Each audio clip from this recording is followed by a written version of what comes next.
Frankly, I'm disappointed that you made those arguments. You can choose what arguments to make. I'm disappointed you made those arguments. I'm disappointed you persisted in defending them here today. And for that reason, among others, I will not support your nomination. Thank you, Mr. Chairman. Senator.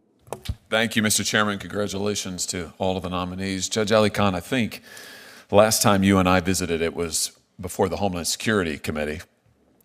And I asked you a number of questions there, you, including some for the record, you answered those, which I appreciated. One question that I ask you, and I ask every nominee actually on that committee and this one, is whether or not the nominee has ever litigated against a religious liberty claim.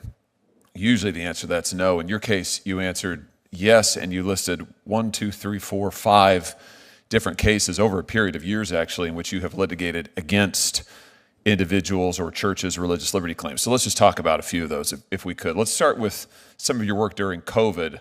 Case you list here, Capitol Hill Baptist Church versus Bowser. Do you remember that case? Yes, Senator. You remember working on that case? Yes, Senator. This was a case involving the district's lockdown policies that shut down churches in the district. Is that correct? It concerned litigation over provision of the lockdown policies. The policies restricted all types of activity in the district. All types of activity in the district? Yes, Senator. Did it restrict mass protests in the district?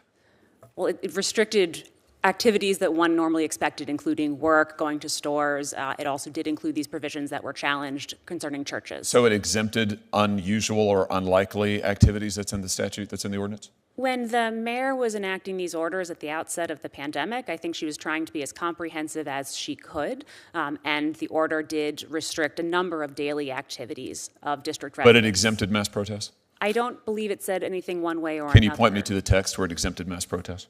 I don't believe it said anything one way or another. Of course it didn't, because it didn't exempt mass protests, right? You know that. I think it was silent on the issue because I don't believe it was contemplated by the mayor's office. Ah, so you think that mass protests should be in a different category than religious observances? Is that your position? I think if there were protests on the book, then the mayor might have thought about that when she was enacting the COVID-19 restrictions. But I think she was trying to protect public health. So you think it's fine to say to religious people that they are prohibited from gathering outside, wearing a mask, socially distanced. They can't do it. But if you want to come and protest, defund the police, if you want to support that, that's fine. You can gather en masse, person to person, close up, thousands of people. That's okay. That discrimination's okay. That was your position? Senator, that is not my position. It was your position. It's what you argued. I did not write these orders. What I said. You defended it in court. And you just articulated to me what I take to be your position. What I was doing in the Capitol Hill Baptist Church was defending the mayor, my client, against a constitutional challenge to one aspect of the COVID-19 restrictions. We understood that strict scrutiny applies. How did that case go for you? We lost that case. Why? It was found that the restrictions did not meet the standard of strict scrutiny. Meaning they were unconstitutional. Meaning that they did not survive strict scrutiny, and it's a matter of public record that the District of Columbia did not appeal that decision. Why? Why were they struck down? Excuse me, Senator? Why were the restrictions that you defended struck down as discriminatory? Why were they? Because they did not satisfy. Why didn't they? The court concluded that there were restrictions that were not neutral of general applicability. Yeah. That's legalese. Why didn't they? Why didn't they on the facts? You know the facts. You were a good lawyer. Why'd you lose? We lost because applying the strict scrutiny test, the court concluded that the restrictions were not narrowly tailored to serve a compelling governmental interest. Because? Senator. Oh, come on, Judge. Don't make me do this. Do you want me to go through it for you? You lost because Mayor Bowser was going to mass protests herself personally with thousands of people celebrating them. By the way, which is fine. We have the First Amendment in the United States. I want to be clear. That is totally fine. You want to protest? Go for it. I think that's totally fine. That wasn't the problem here. At the same time she was doing that, she was prohibiting churches, religious people, from gathering socially distanced outside wearing masks. And the district court said, you can't do that. That's discrimination. You can't separate people out based on their ideological beliefs or their positions. You can't do that, right? Isn't that what the district court said? The district court said that do you agree with it? Could not survive strict scrutiny. For those reasons, right? Why are you fighting me on this? I can't figure this out. I am not fighting you, Senator. So yes, you agree. That's what the district court said. That was what the district court concluded. Do you think they got it right? The district court get it right? Senator Josh Hawley delivered one of the sharpest exchanges of the confirmation hearing as he questioned a judicial nominee about defending COVID-era restrictions that limited church gatherings. Hawley argued the policies unfairly targeted religious Americans while mass protests were allowed to continue, setting up a tense constitutional showdown. Hawley reminded the nominee that, unlike most judicial candidates, he had personally litigated several cases against religious liberty claims. Hawley focused on one in particular, Capitol Hill Baptist Church v. Bowser. He asked whether the case involved Washington, D.C.'s COVID lockdown policies that restricted church gatherings. The nominee acknowledged defending the city's policies but maintained the restrictions applied broadly to many activities. Hawley quickly challenged that explanation, pointing to the treatment of mass protests during the same period. The questioning intensified as Hawley argued that thousands of protesters were allowed to gather while churches faced strict limits, even when worshipers met outdoors with masks and social distancing.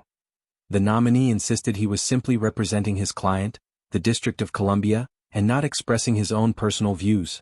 Hawley wasn't satisfied, arguing the government's position amounted to unequal treatment based on religious belief rather than public health. If you're enjoying this coverage of Senate hearings, don't forget to like this video, subscribe, and turn on notifications so you never miss the biggest moments from Capitol Hill. The district court, we did not appeal that decision. I think that district court decision is consistent with rulings that we got from the Supreme Court clarifying the application of the religious test to COVID-19 restrictions in Tandon and the Brooklyn Archdiocese. My time's almost expired, and I know other senators want to ask questions, so let me just very quickly here. Do you think it's wrong to discriminate on the basis of religious faith?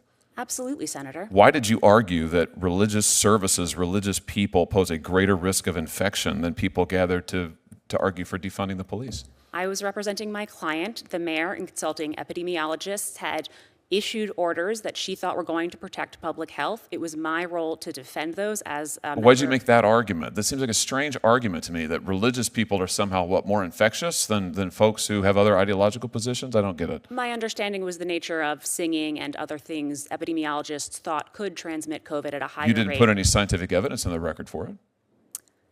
Senator, those were fast-moving cases, and they weren't going to full briefing and full summary judgment with a record. That's not what the district court said. The district court said that you engaged in, and your client engaged in, and you defended discrimination on the basis of religious belief, that you offered no scientific evidence for it, that you pressed these arguments over and over and over without any foundation. Frankly, I'm disappointed that you made those arguments. You can choose what arguments to make.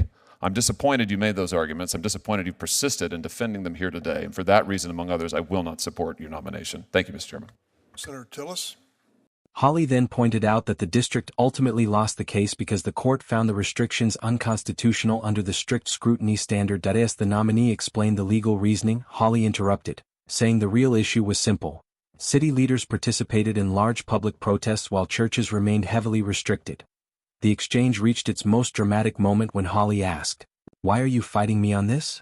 The nominee responded that he wasn't fighting the senator and acknowledged the district court's decision was consistent.